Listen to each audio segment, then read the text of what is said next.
Hello everyone. So this week we're going to be looking at vitamins and minerals.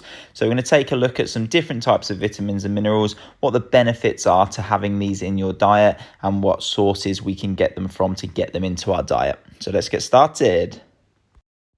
So a quick little overview of vitamins and minerals to begin with. So vitamins are nutrients that are required by the body in small amounts, which is why they're called micronutrients, and we need them just for certain processes that the body goes through. So some vitamins can't be made in the body, so we do need to get them in our diet to get them in. However, there are other vitamins such as vitamin D, which we can obviously get from sunlight as well. So again, minerals also play a really important part in the body. Although we only need them in small amounts, they do help with things such as formation of bones and teeth. They help with hydration levels and also help with normal nerve function as well. So it's really important to make sure we keep on top of both of these. So before you go and grab a multivitamin from a shop, we want to see if we can get these vitamins and minerals in through our normal diet just by eating balanced food and as much whole foods as possible. Okay, so just to run through a few different vitamins. So vitamin A is good for healthy eyes, general growth and development, including healthy teeth and skin. So we can get a natural source of vitamin A from carrots and other orange foods as well. So things such as sweet potato and cantaloupe melons. B vitamins are good for energy production and immune function. So they're really important as well, just to give us a bit of energy. And again, natural source of this can be found in whole unprocessed foods. So specifically whole grains, potatoes, bananas, lentils, beans, and that type of stuff. Vitamin C is probably one that we've heard of quite a lot for immune function. So it does also help with blood vessels as well. And we can get a lot of vitamin C. The main one is from oranges, but we can also get it from things such as guava, green and red peppers, kiwi, grapefruits. So a lot of fruity types of things.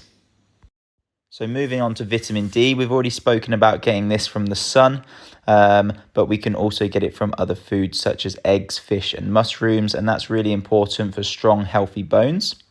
Vitamin E is good for blood circulation and protection from free radicals, just to keep our cells healthy. And one of the main vitamin E rich foods is the almond, so we can get a lot of vitamin E from the almond, and also other nuts and sunflower seeds will help with that as well.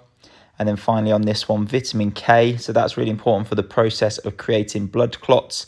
And we can get this from leafy green vegetables and also things such as spinach, Brussels sprouts, broccoli. So all of those leafy greens, as we mentioned. Okay, moving on to some minerals. So some of these you may have heard of, some of them possibly not. So we have folic acid at the start. So that's important for cell renewal and preventing birth defects. So there's plenty of folic acid that can be found in dark leafy greens. So asparagus, broccoli can also be found in citrus fruits, beans and lentils and that type of stuff as well. Calcium is one we've probably heard of, so as we know from adverts and things, this is important for healthy teeth and bones. The main source of this is dairy products, so things like yogurt, cheese and milk, but also we can get it from tofu if you were a vegan as well. And then finally on this one, iron. So really important for building muscles and maintaining healthy blood levels as well. So really high sources of iron can be found in clams, but also other things such as organ meats like liver. And then vegetarian options could be things such as soybeans, cereal, pumpkin seeds, so beans, lentils, all that type of stuff. And finally, a couple more minerals worth mentioning. So one is zinc. So that's important for immunity, growth and fertility. So we can find zinc in things such as seafoods like oysters, but also spinach, cashews, and even dark chocolate.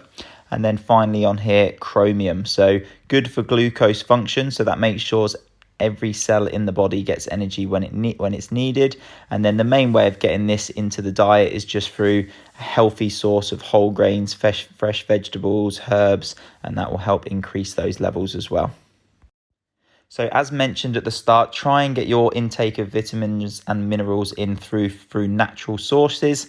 And if you do feel like you aren't eating enough of these for the required daily amount, consult your doctor for advice on supplementation before just going out and buying a supplement.